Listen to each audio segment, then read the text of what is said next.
She left me for a man she barely knew, disappeared without warning, and now that it's all fallen apart, she wants to come back like nothing ever happened. But I'm not the man she left behind. Welcome to Infidelity Truths. Before we dive into today's gripping story, please take a second to like this video and subscribe to our channel. Your support helps us create more thrilling stories just for you. Let's begin. I'm Daniel, 35, software engineer, quiet guy, keeps to himself. I was with Alisha, 33, for 8 years. We weren't the loud, flashy couple. We were the ones people described as solid, the ones who made it through thick and thin, or so I thought. We met at a bookshop. I was buried in a stack of tech journals. She was chasing her niece through the philosophy section. Her smile? Disarming. Her wit? Sharper than most. She liked that I listened. I liked that she saw me. Not the guy with degrees or the stable income, but me. Just Daniel. Our life together was built slowly, carefully. First apartment, then a dog, then a small townhouse. We had plans for a wedding, kids, eventually. But over the last year, something shifted. She grew distant more nights with coworkers, more silences that dragged too long. When I'd ask if something was wrong, she'd say, "I'm just tired."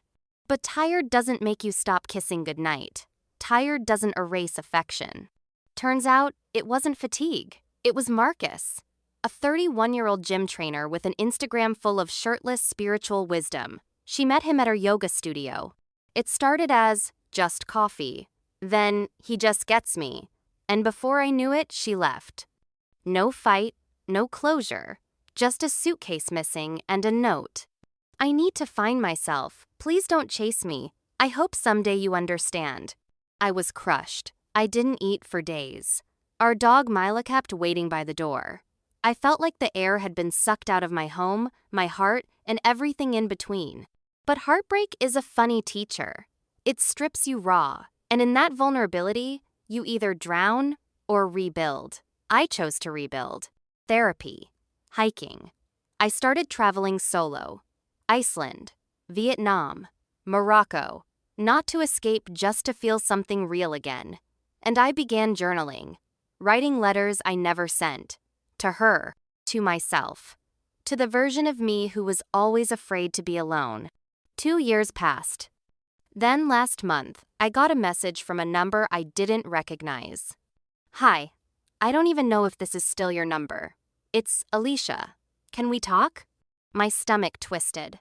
Against better judgment, I said yes. Curiosity, maybe. Or the need for closure, she denied me. We met at the same bookstore where it began. She looked older. Not in years, but in energy.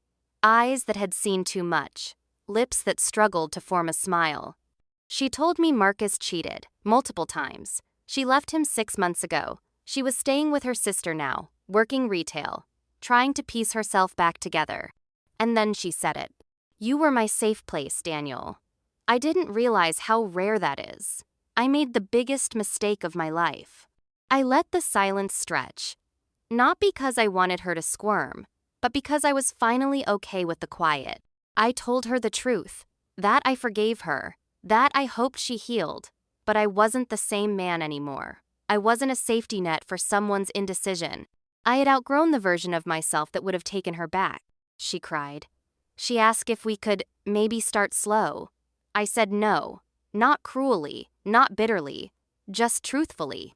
Because here's what people don't get about betrayal. It's not just about the person who hurt you. It's about who you were when you let them. I'm no longer him. And honestly, I've never been more free. After that bookstore meeting, I thought that would be it, the final chapter in a story that already felt like it had dragged on too long. But life, it seems, likes to test if you really close the door you said you did. 2 weeks later, I got an email from Alisha. It wasn't dramatic, it wasn't begging. It was nostalgic. "Do you remember that rainy Sunday we made pancakes in our pajamas and danced in the kitchen to that awful 80s playlist? I think about that a lot lately. I didn't realize how good I had it. I hope you're okay. I'm sorry again." I didn't reply, not out of spite, but because I had already said everything that needed to be said. But then she started showing up in small ways. A like on an old photo, a comment on a mutual friend's post, and then the message that crossed a line. I know you're seeing someone now, but if you ever change your mind, I'll be here. I'll wait. That one hit different. Because yes, I was seeing someone. Not officially, not heavily, but someone kind. A woman named Serena I met at a cooking class I almost didn't attend. She was sweet, curious, nothing like Alisha, and maybe that's what made it easy to breathe around her. But Alisha's message? It brought back old ghosts. The version of me that would have clung to the memory of what we had. The one who would have questioned whether I was being too harsh. That voice tried to whisper again. But I shut it down. Because here's the truth no one talks about. Closure isn't always a conversation. Sometimes it's a choice. A decision to no longer let someone live in your future when they walked out of your past. So I blocked her number. Again. This time, not because I was angry, but because I was done reopening wounds I already healed. That night, I told Serena about the messages. She looked at me and said something I won't forget. You're not a bad person for not going back. You're a wise one.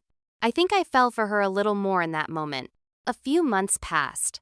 Life moved forward. I finally got a promotion I'd been working toward. Serena and I planned a trip together, something new, something exciting. I even adopted a second dog. Milo needed a buddy. And as I sit here now, telling you all this, I feel peace. Not bitterness. Not regret. Just peace. Alisha made her choice, and so did I. Not out of revenge, not out of pride, but out of love for myself, for my future, for the man I've become. If you've ever been left behind, used, or betrayed, let this be your reminder. Healing doesn't mean reopening the door. Sometimes it means locking it gently, walking away, and choosing peace over pieces. If this story spoke to you, please like, comment, and subscribe. And don't forget to hit the bell icon for more stories that remind you of your worth.